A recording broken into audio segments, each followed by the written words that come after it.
Hola, ¿qué tal, banda magnética? Bienvenidos sean a esta tercera entrega de nuestra serie sobre sectas. En esta ocasión les voy a platicar sobre un grupo, una secta que protagonizó a mediados de los 70s en Estados Unidos el mayor suicidio colectivo. Bueno, no precisamente en Estados Unidos, pero el mayor suicidio colectivo de gente estadounidense. Este evento tuvo la particularidad de que ocurrió en un país del sur, de Sudamérica, en Guyana. Y bueno, todos seguramente hemos tenido algún amigo hippie que afirma fervientemente que todo mal habido y por haber en la sociedad se debe al capitalismo. Esta persona seguramente les haya platicado, les haya comentado sobre su sueño de irse a vivir en una comuna, al campo, lejos de la ciudad, vivir de la agricultura bajo una organización de corte socialista. Bueno, en este episodio vamos a revisar un caso donde esto sí ocurrió. Les adelanto, esto terminó mal, muy mal. Yo soy Jaime de Santiago, el Dr. Mago Azul. Esto es La Banda Magnética, comenzamos.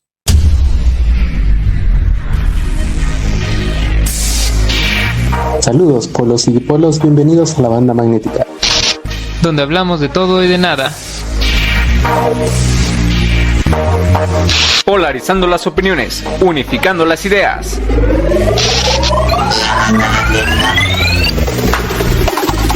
La Banda Magnética no se hace responsable de lo dicho, insinuado o omitido en este programa.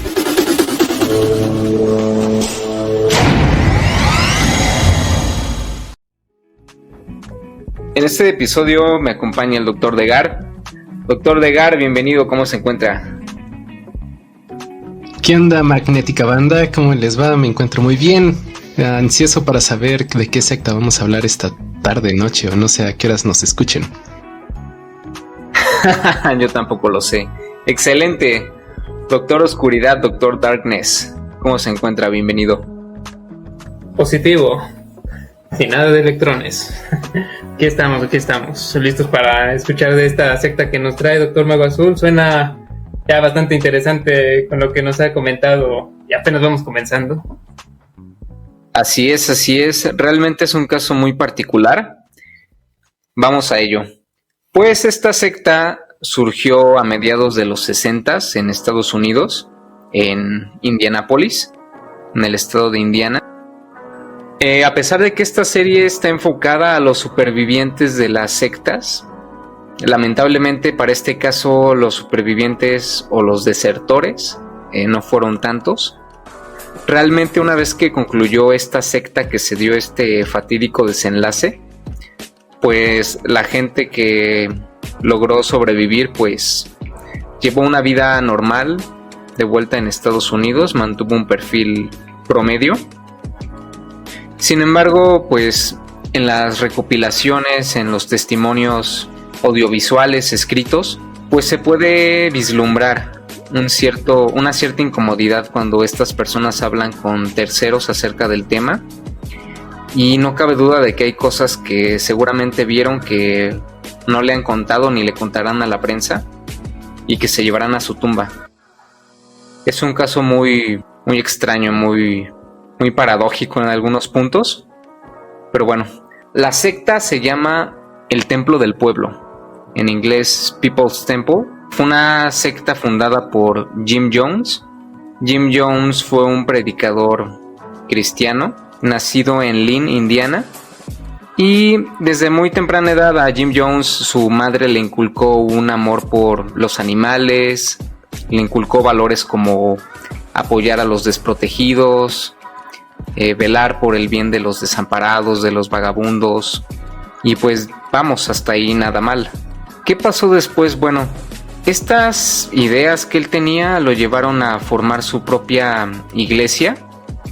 Él ya antes de esto ya había tenido confrontaciones, peleas, discusiones con miembros de la iglesia a la que él asistía.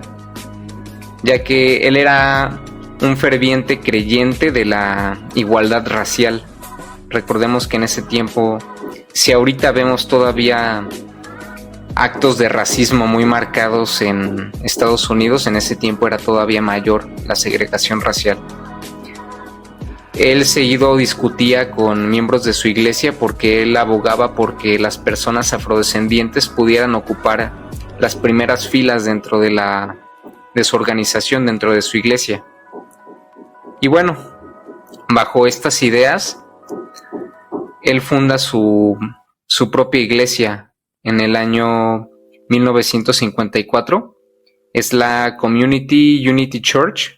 Y en 1955 funda la Wings of Deliverance, a la que luego le cambió el nombre por People's Temple Full Gospel Church, que más tarde sería comúnmente conocida como The People's Temple.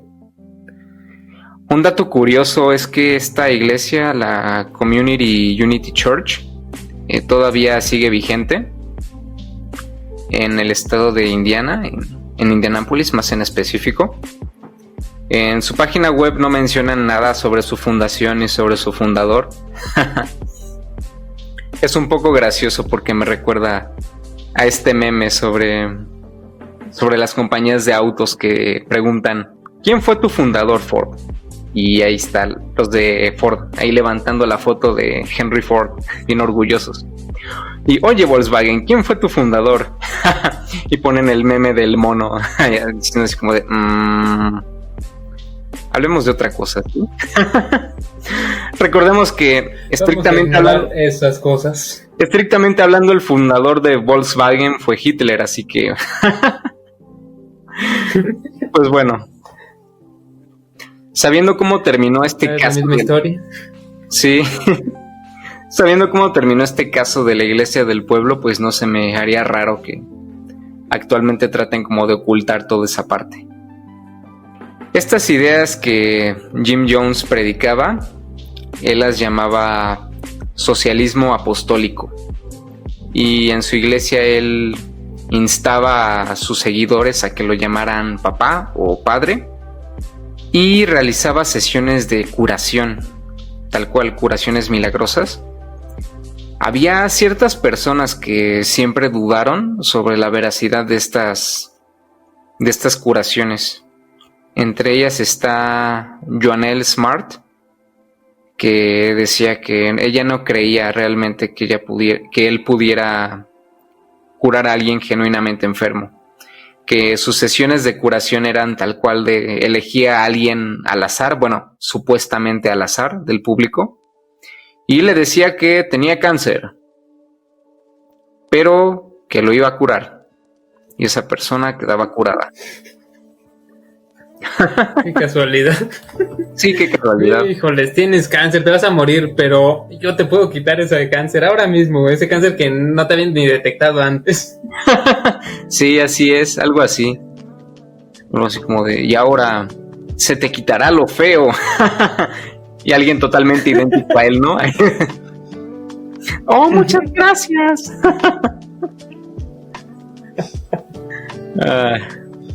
Bueno. Me has quitado la fealdad, regrésamela. Nadie te pidió que me la quitaras. Ahora tienes fe, no fealdad. No, pues... Entiende. Ya te quitó la aldad. Sí. Me suena como cuando hacen esa crítica de los superhéroes de que terminan creando sus propios villanos. Bueno, pues él hacía eso, creaba sus propias enfermedades y las desaparecía entonces. Sí, tal cual. Bueno, su congregación de Jim Jones siguió creciendo. Llegó a ser bastante prolífera, cerca de 1,000 seguidores. Abrió una guardería y un comedor público en Indianápolis. Y bueno, hasta aquí, digamos, todo bien, todo en orden.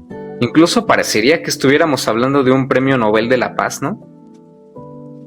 Se sabe que Jim Jones padecía desde ese entonces, desde mediados de los 60, una esquizofrenia, que era en mayor o menor medida agravada por su adicción a las metanfetaminas, a los barbitúricos, él aseguraba que la policía lo estaba persiguiendo y aseguraba que él tenía visiones sobre ataques nucleares en el centro de Estados Unidos, por lo que en 1965 pues decidió mudarse a California, a Redwood Valley, al Valle de la Madera Roja, al norte de San Francisco, y lo siguieron nada más ni nada menos que 100 miembros desde Indiana.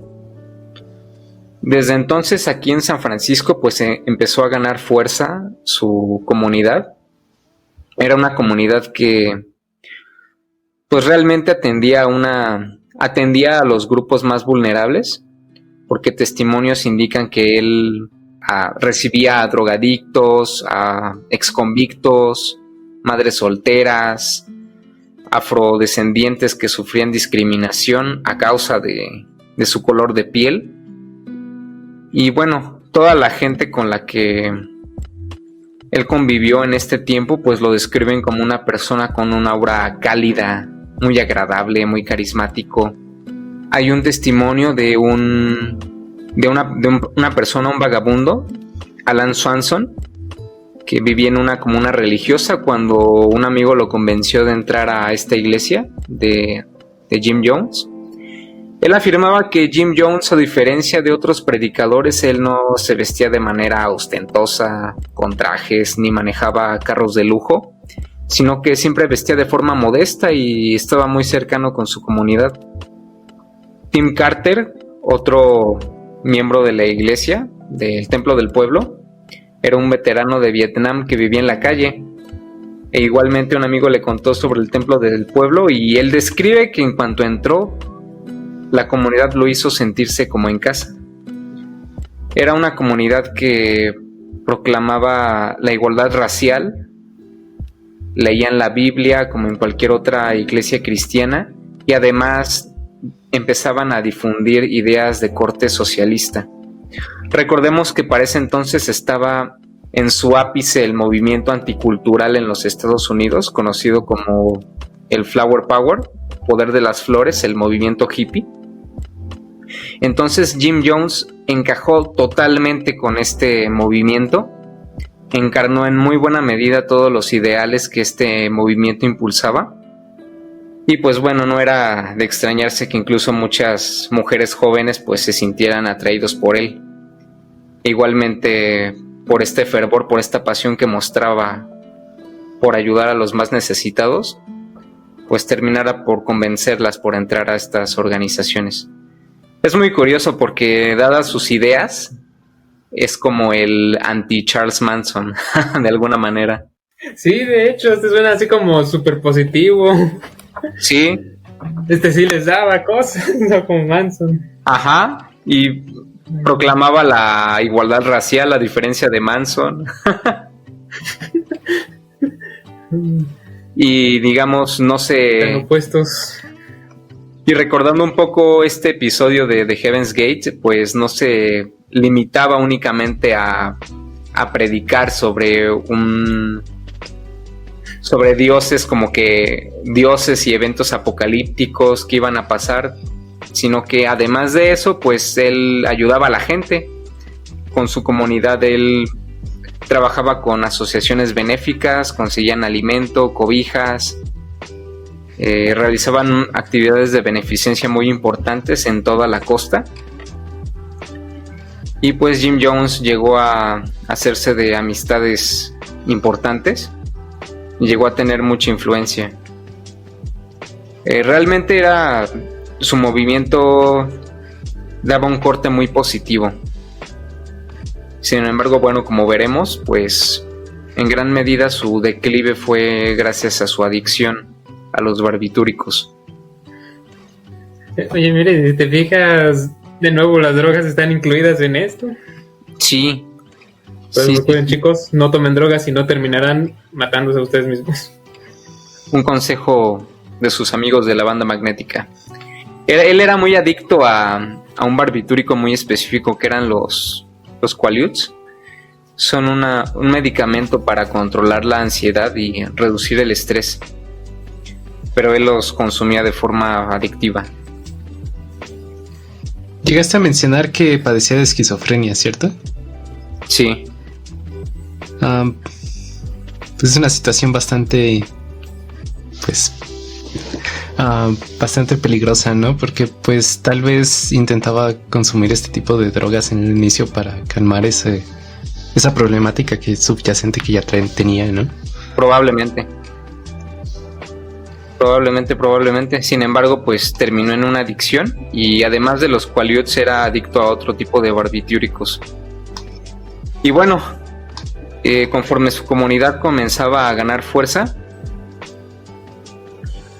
pues realmente su influencia comenzó a permear en la gente.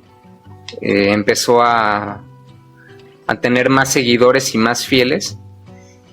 Y un testimonio de Hughie Forston, un miembro de esta iglesia, cuenta que pues muchas de estas actividades de beneficencia, de preparación de despensa, pues las llegaban a realizar hasta elevadas horas de la noche. Bueno, actualmente él dice que cuando tú estás bajo los efectos del cansancio, después de dormir muy poco o de dormir mal, durante relativamente mucho tiempo, pues no puedes pensar con claridad y eres manipulable, muy manipulable. De hecho, él comenta que probablemente esta fue un medio con el que Jim Jones llegó a manipular a tanta gente. Este caso de... El poder del dios Morfeo. Sí. El poder del dios Morfeo será poderoso para hacer que la gente duerma, pero aquí él usaba el poder opuesto al de Morfeo. Al poder universitario.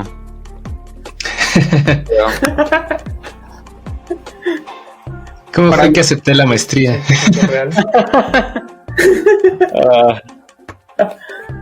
Por eso mejor tenemos nuestros doctorados autonombrados.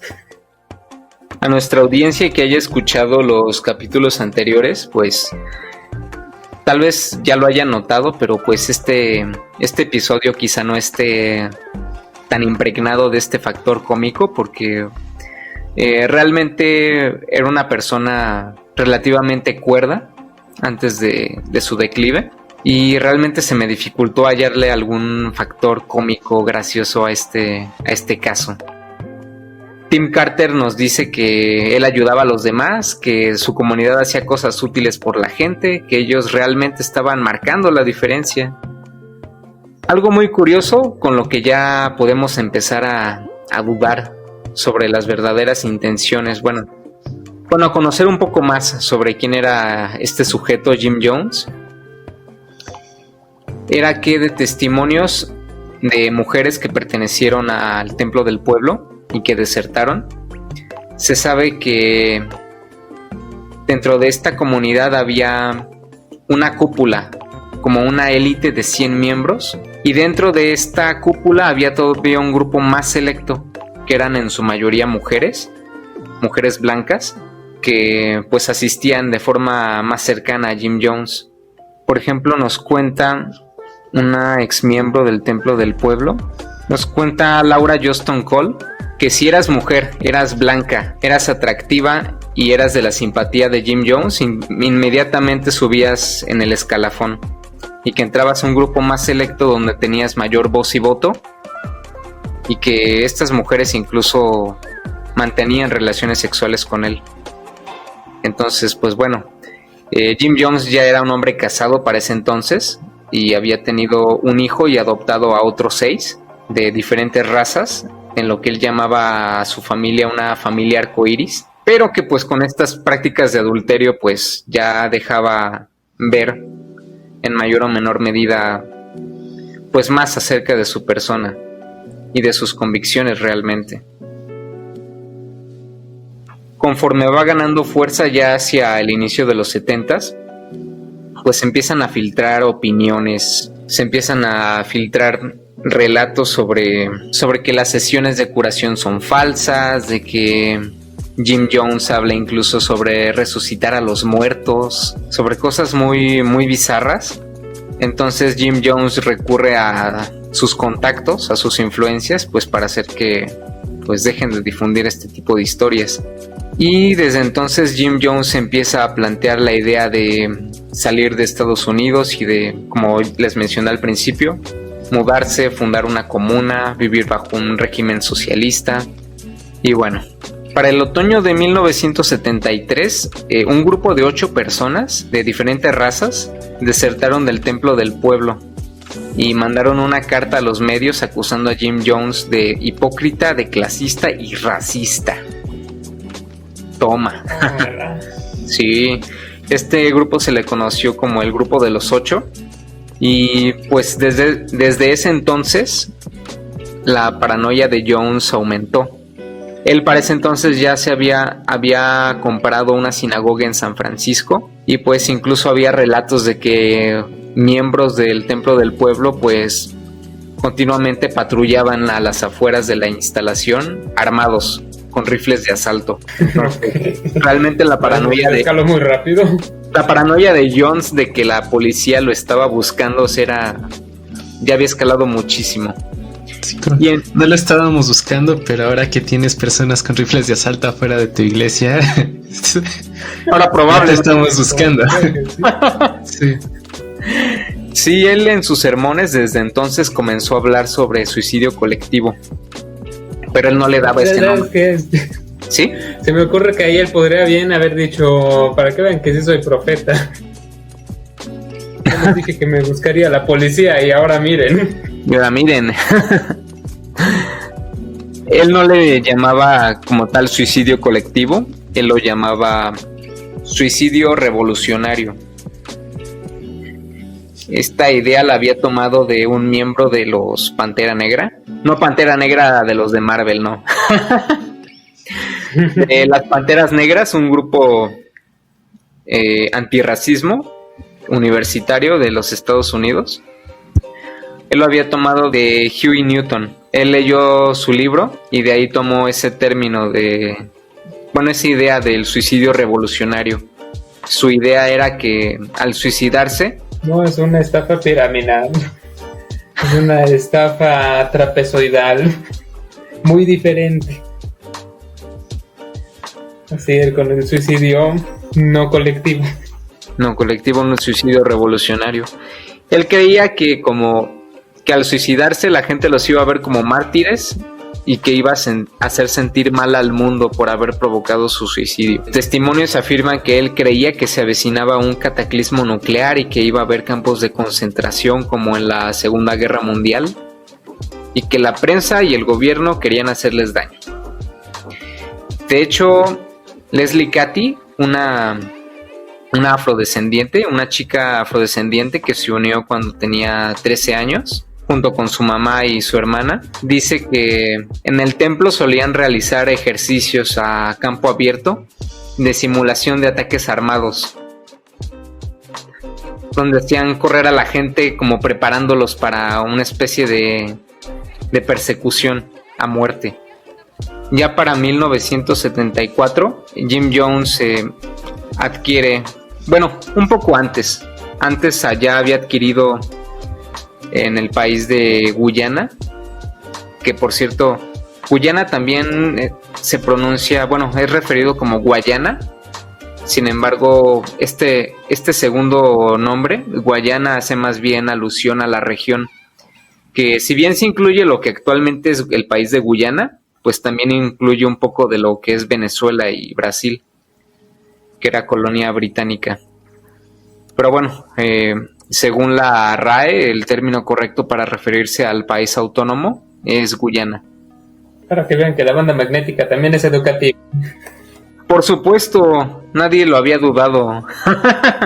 Todo lo que decimos es 100% verídico. También la teoría sobre los juegos MOBA y la Tercera Guerra Mundial es totalmente verídica. Vean lo que está pasando ahora en el mundo. De la banda magnética. Se lo advertimos, no digan que no. Advertimos. Nos llamaron locos. Y nos siguen llamando, pero ahora saben que tenemos razón.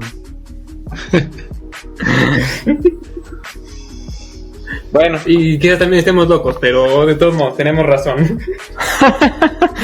¿Quién necesita estar cuerdo cuando tiene la razón?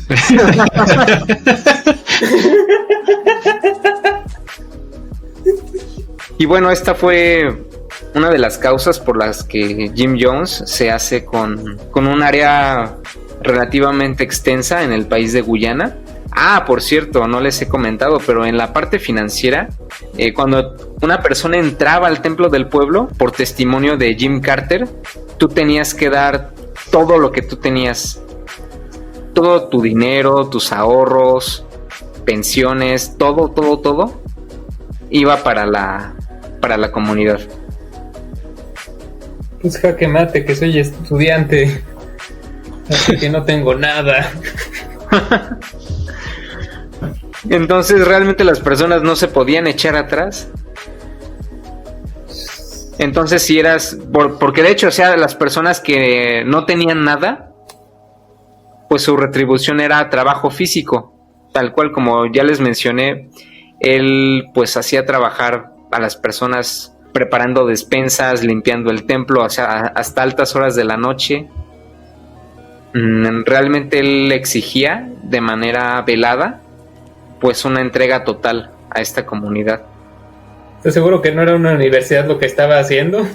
Probablemente, más bien como una especie de fraternidad.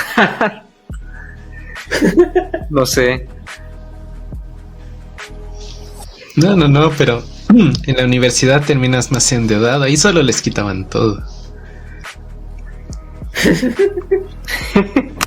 Tienes razón, sigue siendo bueno incluso en ese sentido. La idea de Jim Jones era poder trasladar a la totalidad de su congregación en un lapso de 10 años. Él en el 74, ya con una comitiva del Templo del Pueblo, empezaba a construir en este espacio de la selva de Guyana lo que Jim Jones llamaba la Tierra Prometida. Él decía que ahí los miembros de su comunidad podían vivir tranquilos, en paz, sin el acoso y la discriminación que había en ese entonces. En la primavera de 1976, en San Francisco, Jim Jones da un sermón bastante peculiar a sus 100 asistentes. Al final del sermón les da una copa de vino y después les dice que el vino estaba envenenado y que les quedaba 1 hora de vida. Tal cual. No. Y que su muerte iba a servir para darle un escarmiento moral a la sociedad por toda la injusticia y que iba a ser un acto de protesta. Y pues con esto él lo que quería era ver hasta dónde era capaz de llegar. Ya posteriormente Jones les dice que no, o sea, que era una prueba nada más, que no estaba envenenado el vino. Ahí está la cámara, chicos. Ajá, algo así. Fue una broma. Era broma, chicos, pero si no... Pero si quieren no es broma. ¿Quién no es broma? Él afirmaba que si no estabas dispuesto a perder la vida por la iglesia, por el templo del pueblo, pues no estabas comprometido realmente. Reitero, ¿estás seguro que no estás describiendo una universidad?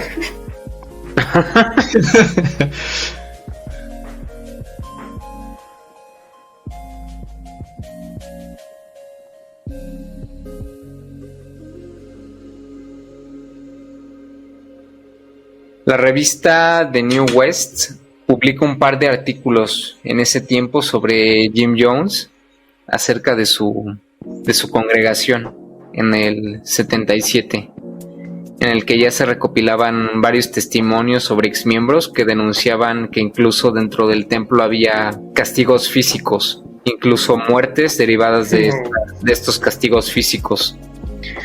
Y los amigos políticos de Jim Jones pues salen a defenderlo y logran salvarlo mediáticamente, y el caso es cerrado por falta de pruebas. Sin embargo, para este entonces pues Jim Jones ya siente temor de ser detenido y decide abandonar Estados Unidos y dirigirse a nada más ni nada menos que a su tierra prometida, que para entonces ya contaba con una población de 300 personas. Que por cierto, esa era la cantidad de gente para la que estaba planeada originalmente, 300 personas. Pero pues desde la llegada de Jim Jones pues empezaron a llegar muchas más personas más miembros de la iglesia en muy poco tiempo, a tal grado de superar las 900 personas y ser casi 1000 personas. Y testimonios cuentan que tenían que trabajar jornadas de 12 horas para poder subsistir, y que terminada la jornada tenían que escuchar el sermón de Jim Jones.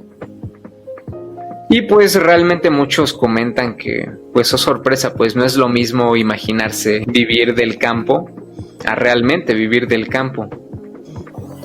Muy pronto la despensa empezó a menguar, la vida se empezó a hacer más dura en esta tierra prometida.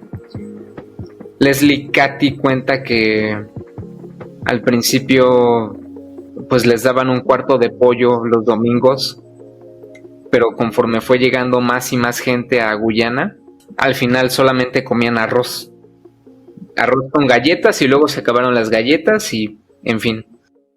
Había escuchado también que el terreno resultó ser infértil, ¿no? Como que los habían transado o algo por el estilo. Sí, además, lo cual resultaba hacer su vida todavía más miserable. Esta localidad de Johnstown está ubicada al noreste de Guyana, a 10 kilómetros al sur de una localidad llamada Port Kaituma, pero pues realmente estaban aislados en la selva, y pues las condiciones de vida no eran las más óptimas. Sin embargo, pues Jim Jones empezó a tomar medidas drásticas para imponer el orden. Testimonios dicen que las peleas por cuestiones de comida, de malos entendidos, eran muy frecuentes, que había al menos una por semana. Entonces Jones decide designar encargados de seguridad que le fueran fieles. Iban fuertemente armados. Aquí nos dice Tim Carter que aquí es muy curioso, un poco paradójico, cómo conviven estos dos conceptos de prisión y de hogar. Él dice que si no puedes salir de un lugar, porque Jim Jones no aceptaba que las personas se fueran, y había castigos físicos para las personas que intentaban escapar, o sea, ya tal cual irse a la selva y a ver si llegaban a la capital o a este poblado que les comento de Port Kaituma.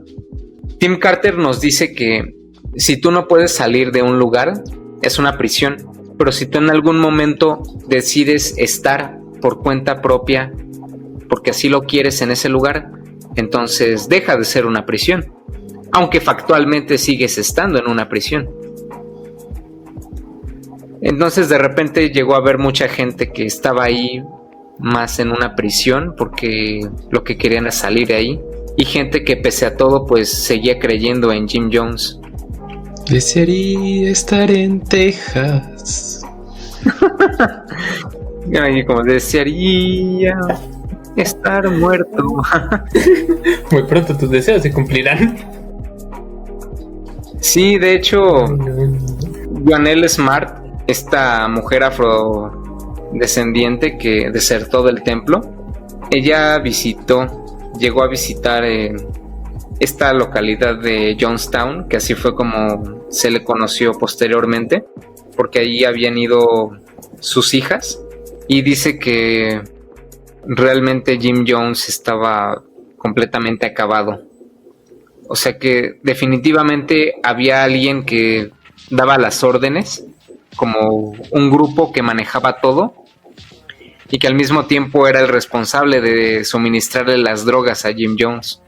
Ella cree, el testimonio de esta mujer nos dice que ella cree que realmente alguien más controla la comunidad, que Jim Jones es más como una figura moral, como que este grupo de gente organiza, decide qué se hace, cree fervientemente, claro, en las ideas de Jim Jones, le son leales hasta el último momento, pero realmente Jim Jones nada más es como el medio para hacer valer sus mandatos, porque realmente nadie les iba a hacer caso a la cúpula, pero sí a Jim Jones.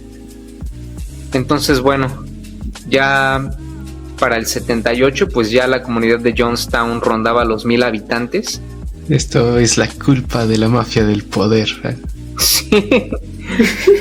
Pues incluso podríamos hablar sobre una especie de intento de matriarcado fallido, porque recordemos que la cúpula más cercana a Jim Jones era en su mayoría mujeres. Incluso cuando se da les adelanto un poco, cuando se da este suicidio colectivo, pues son mujeres las que empiezan a repartir, las que preparan y empiezan a repartir el veneno, este zumo de uva con cianuro de potasio. Bueno, una vez que ya estaba en Guyana, Jim Jones pues continuó con su paranoia, creyendo que el gobierno de Estados Unidos pues los estaba buscando, e incluso igual seguían practicando pruebas de supervivencia en el que hacían correr incluso a los niños como si estuvieran en peligro de muerte. Y pues los niños estaban traumados. Ellos sí estaban en peligro de muerte, solo no uno en la que podían correr. Para ese entonces pues ya los rumores sobre esta peculiar comunidad pues habían llegado hasta Estados Unidos, y el congresista Ryan Reynolds organizó una visita a este lugar, acompañado por desertores y por miembros de la prensa. Es muy curioso porque Alan Swanson nos dice en un testimonio que lo que más odiaba a Jim Jones era los desertores, el gobierno y la prensa. En un día se iba a encontrar cenando con estos tres. ¿Qué podía salir mal? ¿Qué podría salir bien? Todo ha salido bien hasta este momento, claramente todo va a seguir saliendo bien. Pues de hecho era más o menos esto que nos dices, de que todo ha salido bien hasta ahorita, pues es más o menos lo que yo diría que les obligaron a decir a las personas, que dijeran que todo está muy bien en Jonestown, que es un lugar fantástico, que no había mejor lugar para vivir que Jonestown. Y pues entonces finalmente el 17 de noviembre del 78 recibe una visita del congresista californiano Leo Ryan. Creo que les dije Ryan Reynolds, ¿no? Sí. Y dije, ay, qué curioso nombre. ¡Demonios! No sabía que también era congresista. ¿Te imaginas? A Deadpool. Sabía que Deadpool tenía que ir a intentar a salvar a todos. Sí, ya me confundí con este nombre. Para el 17 de noviembre del 78 recibe la visita de Leo Ryan, congresista de California, junto con miembros de la prensa y algunos desertores. Desde que llega Tim Krause, un reportero, él menciona que realmente el asentamiento era más un campamento que un pueblo, que era algo así como el viejo oeste a mitad de la jungla, que realmente no parecía tanto como esa utopía socialista de la que habían hablado.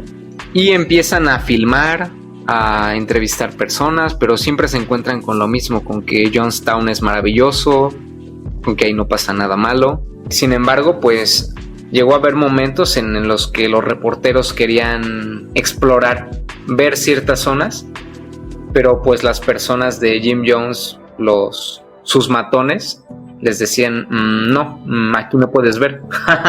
Tal cual. Esto no se puede ver, no puedes pasar. Sí, tiene mucho sentido sobre las alegaciones que decían los pertenecientes a Jonestown, ¿no? Es como si cuando llegan a hacer videos publicitarios a tu universidad, igual dices, oh, todo es maravilloso, todo es genial. Vivimos felices, contentos, dormimos lo suficiente. Por favor, denos más becas.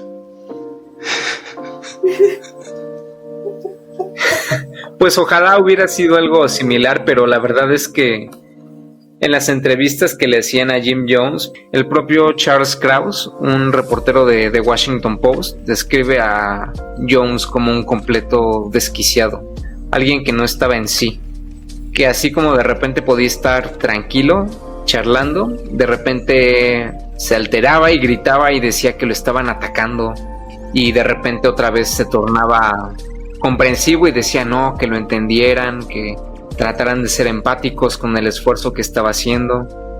También suena uno que otro profesor.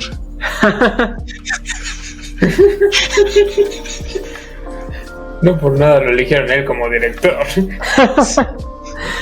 Bueno, el caso es que después de esa cena que tuvieron, pues el congresista tuvo que insistir mucho para que lo dejaran quedarse en Johnstown. Sin embargo, a los miembros de la prensa y a los desertores les dijeron que no podían quedarse, que tenían que buscar refugio en otra parte. Entonces tuvieron que caminar 10 kilómetros hasta este poblado que les menciono, que es Port Kaituma. Ahí en Port Kaituma se quedaron en la casa del dueño de un bar, pero ahí ya empezaron a escuchar sobre incluso gente que sí logró escapar a la selva, que realmente ahí era horrible. O sea que se practicaban castigos físicos, había mucho maltrato psicológico, posiblemente más cosas de las que no se atrevieron a decir, violaciones posiblemente. Sí, seguro. Sí, y pues ya entonces los reporteros se quedaron como de, oigan, ¿qué está pasando, no? Tenemos que irnos de aquí cuanto antes. Y dejamos a nuestro jefe. De hecho, probablemente solamente por eso regresaron, Probablemente solamente por eso regresaron. Fue un error. Porque durante la noche alguien le pasó a escondidas una nota al congresista en el que decía, por favor, sáquenme de Johnstown. Y a la mañana siguiente, pues mucha gente empezó a decir, no, pues queremos irnos, sáquenos de aquí. Y fue como de, bueno, Jim Jones decía, aquí estamos bien, estamos tranquilos, pero la gente es mentirosa. ¿Qué puedo hacer con los mentirosos? Por favor, lo que quiero es que se vayan de aquí. Los que quieran irse son libres de irse.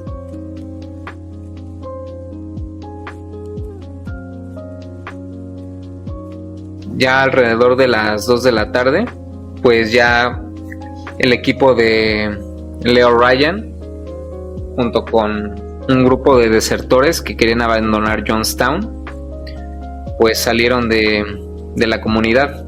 Pero pues en la camioneta en la que viajaban, pues se les notaba muy angustiados. Y esto porque las personas notaron que entre los desertores estaba un personaje llamado Larry Layton, un hombre de 32 años que era un fiel seguidor de Jones, pero fiel acérrimo. Entonces tenían miedo de que algo estuviera a punto de suceder, que estuvieran tramando algo. Ya a las 5:10 de la tarde, en el aeródromo de Port Kaituma, pues ya 2 aviones estaban esperando a la gente para volver a la capital. Y de pronto llegó un tractor conducido por gente de Jones y se estacionó cerca de los aviones que iban a viajar hasta la capital, hacia Georgetown. Uno de los aviones era en el que iba a viajar el reportero Charles Krause, y de repente se empiezan a escuchar disparos. Un camarógrafo de la NBC logró captar el inicio del tiroteo, pero después lo alcanza una bala y muere. En las grabaciones se ve incluso como cuando cae y se interrumpe la grabación. En el otro avión, Larry Layton al final, ¿quién lo hubiera sospechado, no? Pues sí abrió fuego y logró herir a 2 personas antes de ser desarmado. En el tiroteo después cesó unos instantes y después culminó con 3 disparos más. Entonces los desertores y reporteros sobrevivientes se dieron cuenta de que habían disparado a quemarropa al congresista Ryan. En este tiroteo, pues murió un reportero de la NBC, Tom Harris, su camarógrafo, Bob Ground, el fotógrafo del San Francisco Examiner, Craig Robinson, el congresista Leo Ryan y una desertora de nombre Patty Parks. Durante la madrugada de este día, Leslie Cathy, junto con 7 personas y su hijo de 3 años, escapó a la selva a dirigirse a Port Kaituma, realmente en un intento desesperado por salvar su vida, ya que pues ya se empezaba Bueno, perdón, esto fue ya en la tarde de este día. Leslie Catty, junto con su hijo de 3 años y 7 personas más, pues escaparon a la jungla, porque ya empezaba a hacerse toda esta logística para lo que iba a ser el suicidio colectivo.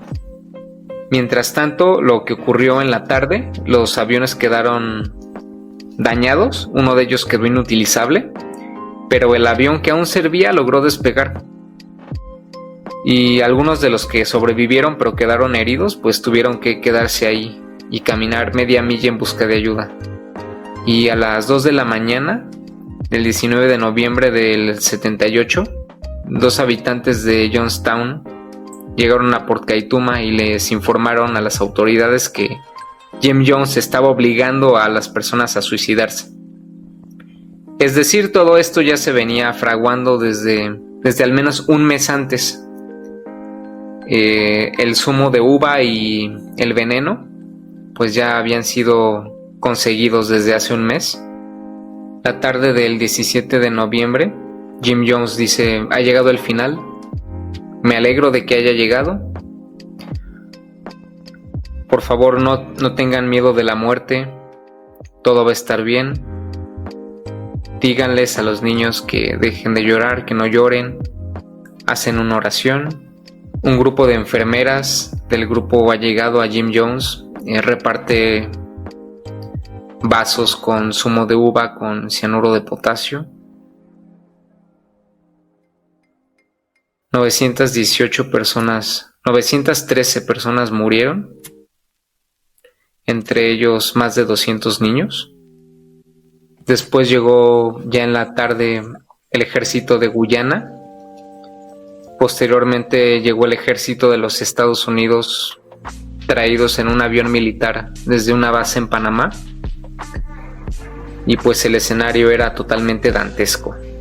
Testimonios de soldados estadounidenses dicen que lo peor de todo es que cuando ellos creían que se trataba únicamente de un cuerpo en la maleza, realmente al quitarlo se daban cuenta de que había más cuerpos debajo. Curiosamente Jim Jones no murió, él no ingirió el veneno, pero recibió un impacto de bala. Se encontró una pistola a 6 metros de él. Se especulaba si había sido suicidio, pero la hipótesis más creíble es que haya sido asesinado por una de sus enfermeras. En fin, el hijo adoptivo de Jim Jones, James Jones Jr., fue el primer afrodescendiente adoptado en el estado de Indiana. Él describe a su padre como un padre amoroso, que siempre le procuró sustento y una buena educación. Él se encontraba en Georgetown, en la capital, cuando después se entera de que lo fueron a buscar para que se trasladara a Johnstown, para igualmente morir junto con su padre. Salvado por la campana. Él dice que él estaba jugando básquetbol, que literalmente lo salvó el básquetbol.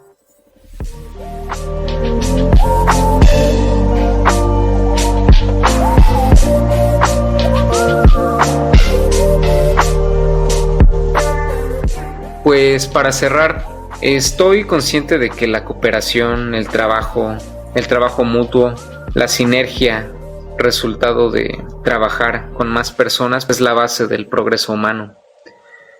Sin embargo, pues siempre tengan en cuenta sus valores y las razones por las que se unen a este tipo de comunidades, este tipo de grupos en primer lugar.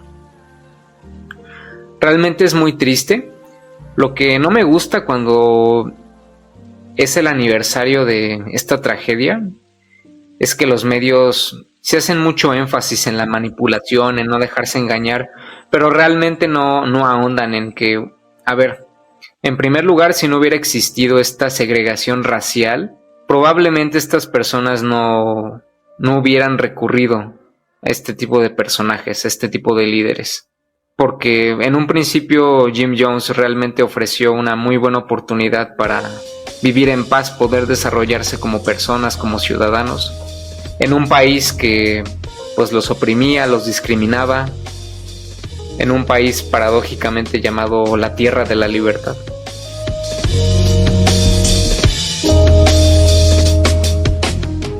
En la cultura popular, la película The Sacrament de 2013 es un filme que retrata lo que probablemente fue este caso de suicidio o asesinato masivo en Jonestown.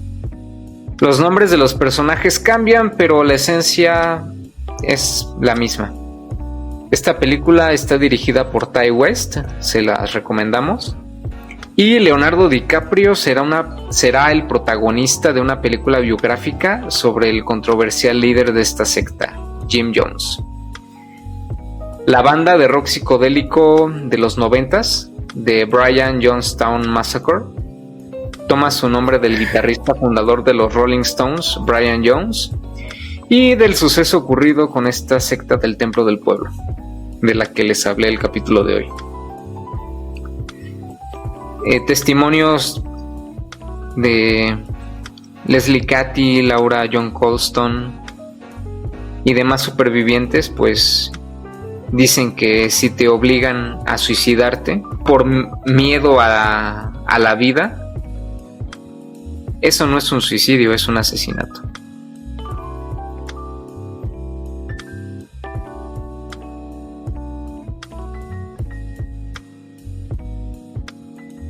¿Qué les ha parecido, Banda Magnética?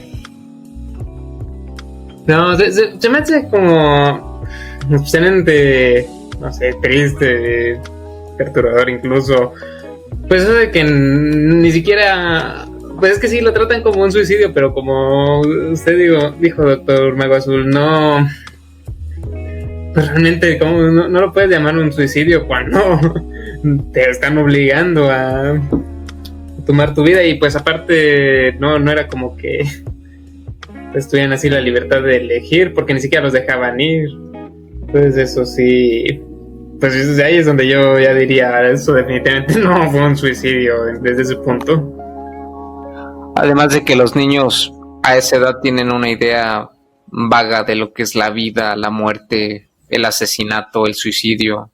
Sí, definitivamente no, ni siquiera era como que estuvieran conscientes de... Doctor Degar, ¿qué le ha parecido esta situación, este caso? Pues es una píldora difícil de tragar. En realidad sí es uno de los eventos más sombríos que han sucedido en la historia. Creo que me gustaría hacer notar dos puntos interesantes de lo que nos comentaste. Uno, pues es esta situación de que en efecto no tiene mucho sentido catalogarlo como un suicidio masivo, siendo que pues prácticamente fue a punta de pistola. Y el segundo punto sería el rol que jugaron las personas que fueron hasta Jonestown en primer lugar, que fueron el congresista y que fueron los periodistas, que tal vez en un inicio solamente fue un acto de apoyo para las personas que habían sido desertoras en primer lugar, pero pues sin saberlo, inadvertidamente lo que sucedió fue que por un lado le permitieron a unas personas, por lo menos a las últimas que lograron escapar de esa secta, pues poder irse, y en segundo lugar pues darle fin. Tal vez no es el fin que no nos hubiera gustado que tuviera esa secta, ¿no? Pero pues siendo una situación tan restrictiva, cualquier vida que se haya salvado en ese intervalo de tiempo tal vez fue ya una ganancia, ¿no? Pues sí, así es. Al final de cuentas, si ustedes que nos escuchan y pertenecen a alguna organización, alguna asociación, no necesariamente religiosa, pues en cuanto noten algún tipo de maltrato, de humillación, de violencia física o psicológica, pues realmente plantéense la idea de salir de ese tipo de organizaciones. Creo que nada más me gustaría hacer un último comentario. Haciendo un poco búsqueda también en estos temas sobre sectas, pues no sé si ustedes se llegaron a encontrar con el nombre de Janja Lalich o otros tipos de expertos sobre cultos, que llegan a mencionar esta situación de que los cultos usualmente no solamente hay que verlos como que atacan a personas en situación de vulnerabilidad, sino que más bien es un fenómeno que se da pues de manera general en la sociedad, y cualquier persona, cualquiera de nosotros está susceptible a que ya sea nuestras creencias, en nuestros miedos puedan ser manipulados, utilizados por este tipo de personas, ¿no? Entonces, pues sí, tal vez la situación de la religión o la segregación racial, etcétera, normalmente se ven como el candidato obvio, ¿no?, a culpar de todos los males de la sociedad, pero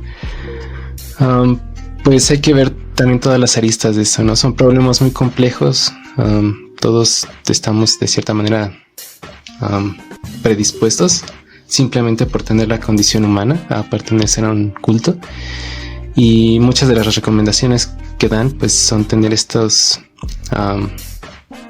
redes sociales que son como un soporte tuyo fuera de cualquier grupo social, y que pues son a los cuales vas a intentar acudir al momento de detectar cualquier anomalía como las que mencionas, ¿no?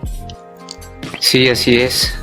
Si tú que nos escuchas quieres compartirnos alguna experiencia, quieres contarnos qué te pareció el capítulo, puedes hacerlo en nuestras redes sociales. Estamos en Facebook y en Instagram como La Banda Magnética, las primeras letras de cada palabra en mayúscula. Y pues estamos aquí en Spotify y YouTube. Si quieres escribir, puedes hacer esto por medio de nuestro correo electrónico, bandamagneticapodcast@gmail.com. Repito, bandamagneticapodcast@gmail.com. Pues sin nada más que decir, doctor Degar. Pues manténganse en esta frecuencia magnética, banda. Doctor Darkness. Manténganse positivos. Yo soy Jaime de Santiago, el Doctor Mago Azul. Esto ha sido La Banda Magnética. Nos vemos.